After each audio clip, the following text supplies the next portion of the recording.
Sebelum menjadi raja paling zalim dalam sejarah, ternyata Fir'aun hanyalah seorang buronan utang yang lari di malam gelap. Fir'aun yang mengaku sebagai Tuhan, ternyata pernah menjadi seorang penjual sayur dan buah-buahan. Dia pernah menjadi orang paling miskin, dikejar utang, dan bersembunyi dari penagih. Malam itu, Fir'aun melarikan diri dari rumahnya, miskin, terhina, dan ketakutan, tanpa tahu bahwa suatu hari ia akan duduk di singgasana Mesir. Pada video ini, kita akan membahas kisah tentang Fir'aun yang dulunya hanya tukang sayur, kemudian dia bisa menjadi raja di Mesir. Bagaimana kisah selanjutnya? Simak video ini sampai habis. Dikisahkan di dalam kitab Nihayatul Arab fi Tarikh Adabil Arab. Sejak kecil, Fir'aun yang bernama Kecil Aun sudah dikenal sebagai anak yang sulit diatur. Hampir tak ada satu hari pun berlalu tanpa amarah ibunya meledak karena ulahnya. Kasar, keras kepala, dan gemar membuat kekacauan. Aun tumbuh menjadi sumber masalah dimanapun ia berada. Hingga suatu hari, amarah sang ibu mencapai puncaknya. Dalam kejengkelan yang tak lagi terbendung, ia mengejar Aun dengan niat membunuhnya. Karena ketakutan, Aun melarikan diri dari rumah dan kampung halamannya. Sejak saat itu, ibunya sering berkata, Faraun, yang berarti Aun telah lari. Dari ucapan itulah, kelak namanya dikenal sebagai Fir'aun. Pelarian dari kampung halaman membuat Fir'aun terlempar ke kehidupan yang sama sekali asing. Ia tidak punya keluarga, tidak punya tempat tinggal, dan tidak tahu harus berbuat apa untuk sekadar mengisi perut. Hari demi hari, ia lalui dengan perut lapar dan hati penuh amarah. Waktu pun berlalu, sekarang Fir'aun sudah beranjak remaja. Suatu pagi, di sudut pasar yang ramai, pandangannya tertuju pada seorang tukang sayur tua yang kewalahan melayani pembeli. Orang-orang berdesakan, suara tawar-menawar bersahut-sahutan, sementara sang pedagang tampak kelelahan. Melihat itu, Fir'aun mendekat dan menawarkan diri menjadi pembantu. Awalnya, sang tukang sayur merasa tertolong. Fir'aun terlihat kuat, cekatan, dan cepat bergerak. Namun, ketenangan itu tidak bertahan lama. Tabiat buruk Fir'aun segera menampakkan diri. Setiap pembeli yang datang, ia layani dengan wajah masam. Jika ada yang bertanya terlalu lama, ia membentak. Jika ada yang menawar harga, ia menghardik. Anak-anak yang mendekat ke lapak diusirnya dengan kasar. Suaranya keras, matanya tajam, dan gerak-geriknya menakutkan. Tak butuh waktu lama, pasar mulai berubah. Para pembeli yang biasanya ramai perlahan menghilang. Orang-orang memilih berbelok arah saat melihat Fir'aun berdiri di lapak sayur itu. Bahkan dari kejauhan, mereka sudah saling berbisik, "Jangan ke sana," pembantunya galak. Ibu-ibu yang biasa berbelanja pagi kini memilih lapak lain. Anak-anak takut mendekat. Suasana pasar yang tadinya hidup berubah menjadi sepi setiap kali Fir'aun berjaga. Sang tukang sayur mencoba menegur, "Bersikaplah lembut kepada pembeli. Mereka sumber rezeki kita." Namun Fir'aun tak menghiraukannya. Baginya, orang lain harus tunduk, bukan dilayani. Akhirnya, pelanggan benar-benar habis. Lapak sayur itu sepi, dagangan membusuk, dan kerugian tak terhindarkan. Dengan wajah letih dan hati berat, sang tukang sayur memanggil Fir'aun dan berkata, "Maaf, aku tidak bisa mempekerjakanmu lagi." Fir'aun pun dipecat. Ia pergi dari pasar dengan genggaman uang upah yang sangat sedikit. Namun, bukannya menyesal, dalam hatinya tumbuh keyakinan keliru. Bukan aku yang salah. Dunia ini memang harus ditundukkan dengan keras. Dan tanpa ia sadari, kebiasaan menakut-nakuti orang itulah yang kelak menjadi senjata utamanya untuk menaklukkan Mesir. Setelah dipecat dari pasar, Fir'aun mencoba bangkit dengan caranya sendiri. Dengan sisa uang yang nyaris tak seberapa, lalu dia pun memberanikan diri untuk mencoba meminjam uang kepada para rentenir untuk modal usahanya. Setelah mendapatkan uangnya, ia membeli sayur dan buah, lalu membuka lapak kecil di sudut jalan. Setiap pagi, ia menata dagangannya dengan rapi, berharap nasib akan berpihak padanya. Namun harapan itu kembali patah. Orang-orang yang mengenalnya enggan mendekat. Wajahnya yang keras dan sorot matanya yang tajam membuat pembeli merasa tidak nyaman. Hari demi hari berlalu tanpa hasil. Dagangan layu, buah membusuk, dan uang semakin menipis. Hingga suatu hari, matahari hampir tenggelam dan tak satu pun pembeli datang.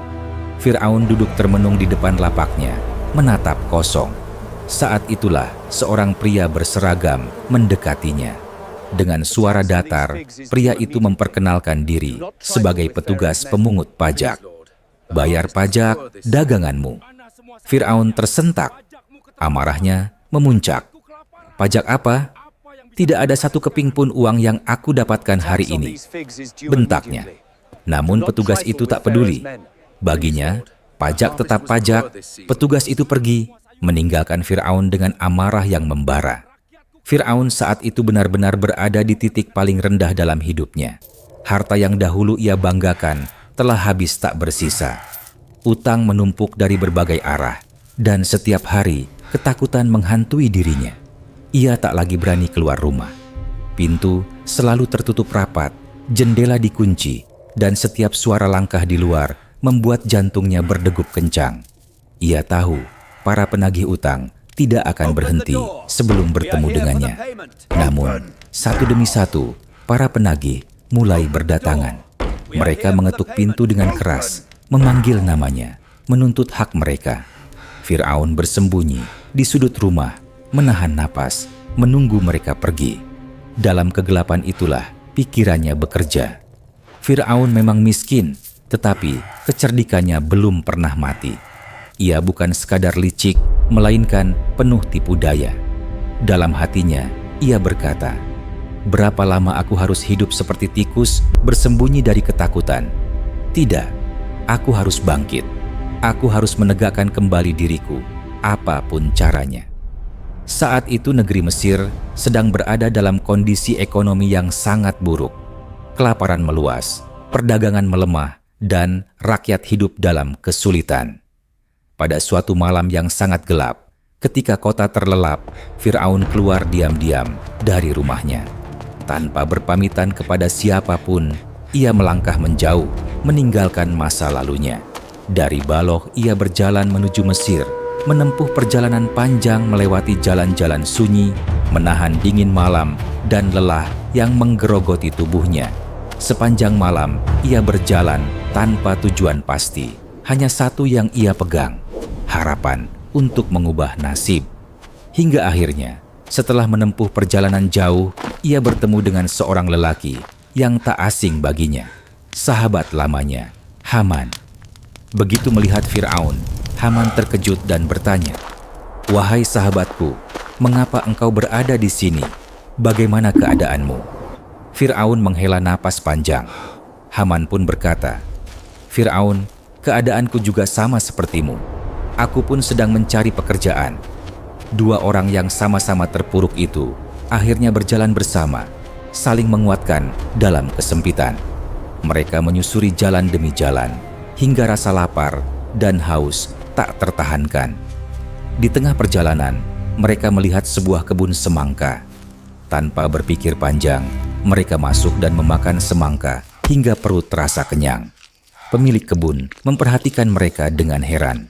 "Aku belum pernah melihat kalian sebelumnya. Siapa kalian? Dari mana asal kalian?" tanyanya. Fir'aun menjawab dengan tenang, "Kami orang dari negeri lain." Namun di balik ketenangan itu, tipu daya sudah ia siapkan.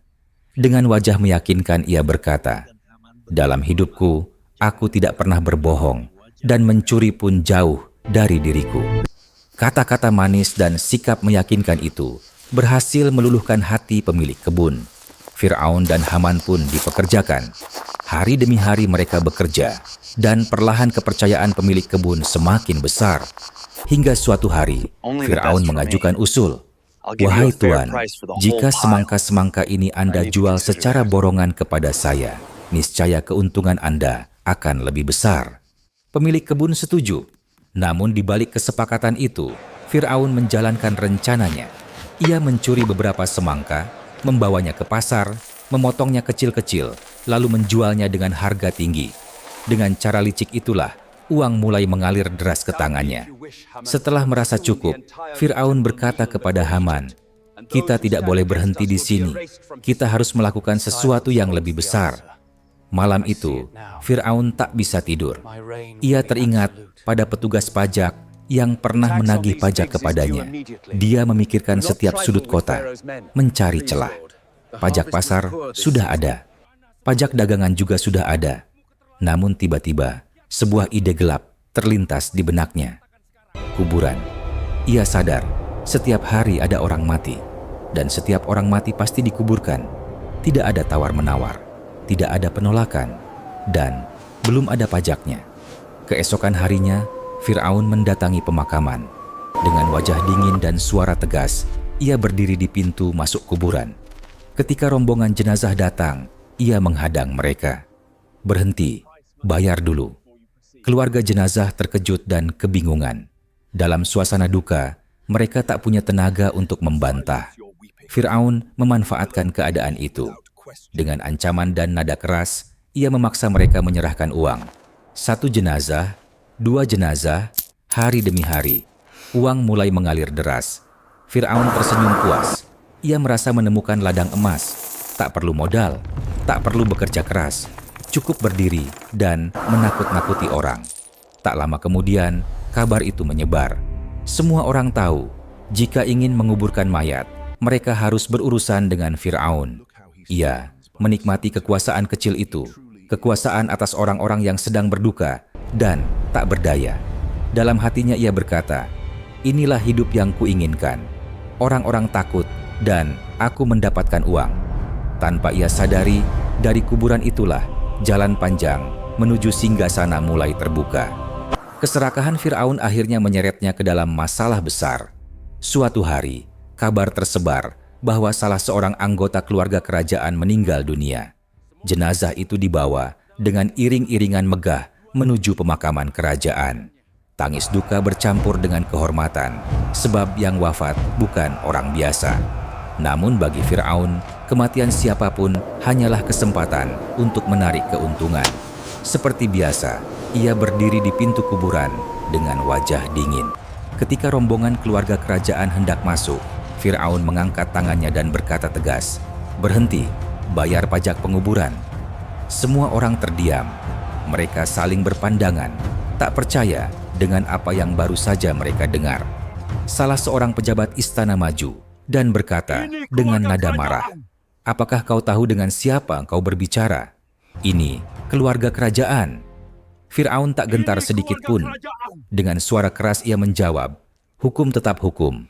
Siapapun yang ingin menguburkan jenazah harus membayar." Ucapan itu menjadi kesalahan fatal. Dalam hitungan saat, para pengawal istana menangkap Fir'aun. Ia diborgol dan diseret pergi dari pemakaman. Orang-orang yang biasanya takut padanya kini menatap dengan campuran lega dan puas. Fir'aun pun dijebloskan ke dalam penjara. Di balik jeruji besi, Fir'aun duduk termenung. Namun penjara tidak membuatnya menyesal. Justru di tempat gelap itulah pikirannya kembali bekerja. Ia tahu satu hal, uang adalah kunci segalanya. Seluruh hasil pajak kuburan yang telah ia kumpulkan masih tersimpan rapi. Ia mengirim pesan kepada para penjaga, menawarkan seluruh hartanya sebagai tebusan. Tawaran itu akhirnya sampai ke telinga pejabat istana.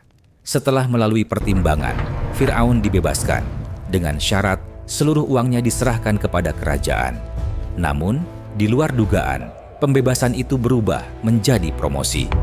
Para pejabat menyadari satu hal, Fir'aun memang licik, kejam, dan tak berperi kemanusiaan. Tetapi justru sifat itulah yang mereka butuhkan untuk pekerjaan kotor yang tidak ingin mereka lakukan sendiri. Maka, Fir'aun bukan hanya dibebaskan, ia diangkat secara resmi sebagai kepala pemungut pajak kuburan. Tak lupa kepada sahabat, Fir'aun pun mengangkat Haman sebagai tangan kanannya. Kini, ia tidak lagi bekerja secara sembunyi-sembunyi. Ia datang dengan stempel kerajaan, membawa wewenang penuh.